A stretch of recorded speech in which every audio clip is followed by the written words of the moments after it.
मेरा नाम जियान हान सिंह है। मेरी जिंदगी में एक ऐसा समय आया था जब मुझे लगता था कि मेरी किस्मत ही खराब है। बचपन से मैं पढ़ाई में अच्छा था। प्राथमिक स्कूल से लेकर मिडिल स्कूल तक मेरे नंबर हमेशा अच्छे आते थे। लेकिन हाई स्कूल में आते ही जाने क्या हुआ, मुझे सारे सवाल समझ आते थे, मैं मेहनत भी करता था, लेकिन परीक्षा में हमेशा कुछ न कुछ ऐसा हो जाता कि मेरे नंबर उम्मीद से कम रह जाते।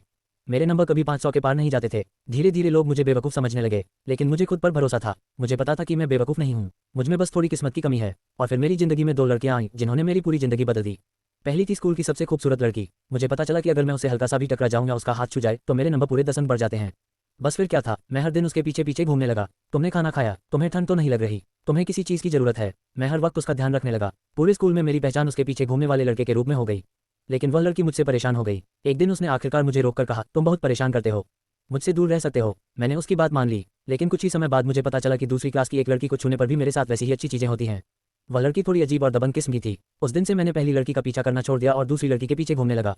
करीब एक महीने बाद वही पहली लड़की आखिरकार खुद मेरे पास आई। उसकी आंखें लाल थीं। उसने मुझसे कहा, मैं तुम्हें पसंद करती हूँ, खुद को इस तरह मत गिराओ, उस लड़की के पीछे भागना बंद कर दो। क्या तुम ऐसा नहीं कर सकते? लेकिन मेरी असली कहानी वहाँ से भी पहले शुरू हो चुकी थी। हाई स्कूल की 12वीं क्लास में एक दिन एक नई ट्रांसफर स्टूडेंट आए। उसका नाम था शेन चिंगमोंग। वह एक लड़की थी, बहुत खूबसूरत, शांत और रहस्यमयी। स्कूल में आए उसे सिर्फ 8 दिन हुए थे, लेकिन पहली मासिक परीक्षा में उसने पूरे स्कूल में पहला स्थान हासिल कर लिया। उसका स्वभाव बहुत ठंडा था। वह किसी से ज्यादा बात नहीं करती थी। उसकी आंखों में हमेशा एक अजीब सी दूरी रहती थी। कोई भी लड़की या लड़का उसके करीब जाने की हिम्मत नहीं करता था। और मैं तो क्लास का एक साधारण सा लड़का था। मुझे लगा था कि मेरी और शेन चिंगमोंग की जिंदगी कभी एक दूसरे से नहीं जुड़ेगी।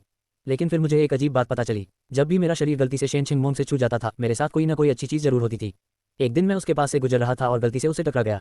उसी शाम मुझे सड़क पर 10 रुपये मिले। मैंने सोचा बस संयोग होगा। अगले दिन ब्रेक में मेरा पैर फिसल गया। मैं गिरने ही वाला था कि शेन चिंगमोंग ने मुझे पकड़ लिया। उस दिन दोपहर में कैंटीन में मुझे खाना मुफ्त मिल गया। ये सब छोटी छोटी बातें थीं। 10 रुपये मिल जाना या खाना मुफ्त हो जाना कोई बहुत बड़ी बात नहीं थी। लेकिन दूसरी मासिक परीक्षा के बाद सब कुछ बदल गया। रिजल्ट आया। मैंने अपनी मार्कशीट देखी तो मैं हैरान रह गया। मेरे कुल 510 अंक आए थे। मैंने अपनी आंखों पर विश्वास नहीं किया। हाई स्कूल में आने के बाद मैं कभी 500 से ऊपर नहीं गया था। मैं कितनी भी मेहनत करूं, मेरे नंबर हमेशा वहीं रुक जाते थे। लेकिन इस बार मैंने 500 का आंकड़ा पार कर लिया था। मुझे डर लगा कि कहीं मैंने गलत हिसाब तो नहीं किया। मैंने दोबारा सारे नंबर जोड़े, फिर भी वही रिजल्ट था, 510। मैं खुशी से लगभग रो पड़ा। तभी मेरे मन में एक बात आई, क्या मेरी किस्मत का संबंध शेन चिंगमोंग से है? मैंने इसे आजमाने का फैसला किया। लेकिन शेन चिंगमोंग से बात करना बहुत मुश्किल था। वह बहुत शांत रहती थी। उससे एक वाक्य बोलना भी मुश्किल था, तो उसे छूने का मौका मिलना तो और भी मुश्किल था। मैंने पूरा दिन इंतजार किया, लेकिन कोई मौका नहीं मिला। शाम को आखिरी क्लास खत्म हुई। शेन चिंगमोंग अपना बैग लेकर बाहर चली गई। मैंने जल्दी जल्दी अपना सामान बैग में डाला और उसके पीछे भागा। लेकिन जब तक मैं क्लास से बाहर आया, वह गायब हो चुकी थी। स्कूल के बाहर छात्रों की भीड़ लगी हुई थी। हर कोई जल्दी जल्दी घर जा रहा था। मैं उसे ढूंढ ही रहा था कि अचानक मेरा पैर जमीन पर पड़े बालों के गुच्छे में फंस गया। मैं बुरी तरह गिर पड़ा। मेरा मोबाइल भी हाथ से निकलकर करीब 2 मीटर दूर जा गिरा। मैं घबराकर बोला, मेरा मोबाइल, कोई उसे मत कुचलना। मैं जमीन पर बैठकर मोबाइल ढूंढने लगा, लेकिन भीड़ में किसी ने मेरी मदद नहीं की। तभी एक लड़की मेरे सामने आकर रुकी। मैंने ऊपर देखा, वह युवान थी, वही लड़की जिसे मैं काफी समय से पसंद करता था। उसने मुझे कुछ सेकंड देखा, फिर ठंडे स्वर में कहा, इससे मेरा क्या लेना देना, और वह अपने साथ खड़े लड़के के साथ चली गई। मैं वहीं बैठा रह गया। मेरा दिल बहुत भारी हो गया। 1 महीने पहले मैंने हिम्मत करके वो युवान को प्रपोज किया था। उसने मेरा गिफ्ट लेने से भी मना कर दिया था। उसने मुझसे सिर्फ पूछा था, इस बार तुम्हारे कितने नंबर आए? मैंने कहा 499। उसने जवाब दिया, सॉरी, मैं किसी बेवकूफ़ के साथ प्यार नहीं कर सकती। उसकी बात ने मुझे बहुत दुख पहुंचाया था। 1 महीना बीत चुका था और मैं धीरे धीरे उसे भूलने लगा था। लेकिन अभी उसने मेरे साथ जिस तरह व्यवहार किया, उससे मुझे फिर बुरा लगा। मैंने सोचा, अभी उसके साथ जो लड़का था, वह उनकी क्लास का दूसरा नंबर आने वाला छात्र था। क्या दोनों साथ थे? शायद दोनों एक दूसरे के लिए सही थे। मैंने गहरी सांस ली और अपना मोबाइल उठाने के लिए हाथ बढ़ाया। लेकिन तभी किसी ने उसे मुझसे पहले उठा लिया। एक सफेद और पतला हाथ मेरे सामने आया। मैंने सिर उठाया। वह शेन चिंगमोंग थी। उसने मेरा मोबाइल उठाकर मेरी तरफ बढ़ाया। मैंने हाथ बढ़ाकर मोबाइल लिया और उसी समय हमारी उंगलियां हल्के से छू गईं। अचानक दूर से एक जोरदार आवाज आई। फिर ओ युवान का नाम पूरे स्कूल में गूंज उठा। मैं समझ गया कि शायद मेरी किस्मत फिर काम कर चुकी थी। अगले दिन जब मैं ओ युवान की क्लास के पास से गुजरा तो मैंने उसे खिड़की के पास बैठे देखा। उसका चेहरा बहुत खराब लग रहा था। मैं मन ही मन खुश हो गया। अब मुझे पूरा यकीन था, शेन चिंगमोंग मेरी किस्मत की चाबी थी। अगर मैं उसके करीब रहता तो शायद मेरे साथ अच्छी चीजें होती रहती। अब मुझे किसी तरह उसके करीब जाना था। मैं अपनी क्लास में वापस आया और सोचने लगा कि उससे दोस्ती कैसे करूं। मैं हमेशा संयोग का इंतजार नहीं कर सकता था, मुझे खुद पहल करनी थी। एक ब्रेक में मैंने देखा कि शेन चिंगमोंग अपनी सीट पर बैठकर किताब पढ़ रही थी। उसकी सहेली उस समय वहां नहीं थी। मैं धीरे धीरे उसकी सीट के पास गया और किताब देखने लगा। मुझे लगा कि शायद मुझे उससे बात करने का कोई बहाना मिल गया है। मैं उसकी बगल वाली सीट पर बैठ गया। मैंने कहा, शेन, तुम्हें भी एलन को पसंद है? वह मेरी तरफ देखने लगी। मैं उत्साह में बोलता चला गया, कमाल है, मुझे भी उसकी कहानियां बहुत पसंद हैं। मैंने उसकी कई कहानियां पढ़ी हैं। शेन चिंगमोंग ने अजीब नजरों से मुझे देखा। उसने कुछ नहीं कहा। कुछ देर बाद उसने शांत स्वर में पूछा, और कोई बात है?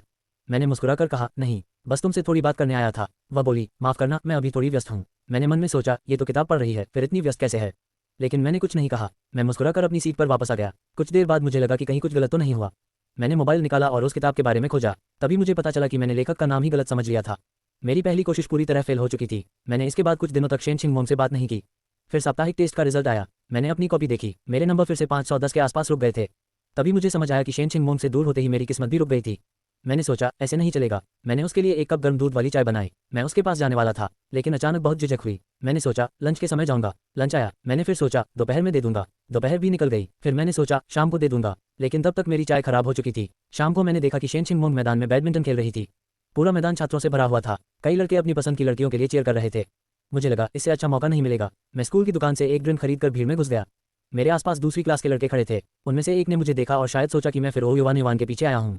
मैंने उसकी बातों पर ध्यान नहीं दिया। मैं सिर्फ शेन छिंगमोंग को ढूंढ रहा था। कुछ ही देर बाद मैच खत्म हो गया। खिलाड़ी मैदान से बाहर आने लगे। तभी ओ युवान युवान मेरे सामने से आए। उसने मुझे देखा, फिर मेरे हाथ में ड्रिंक देखी। उसने पूछा तुम फिर यहाँ क्यों आए हो? मैंने नीचे देखा। तभी मुझे एहसास हुआ कि मैंने अनजाने में वही ड्रिंक खरीद ली थी जो ओ युवान युवान को सबसे ज्यादा पसंद थी। पहले जब वह खेलती थी मैं हमेशा उसके लिए यही ड्रिंक लाता था, लेकिन इस बार मैं उसके लिए नहीं आया था। मैंने बोतल कसकर पकड़ी और कहा मैं तुम्हारे लिए नहीं आया।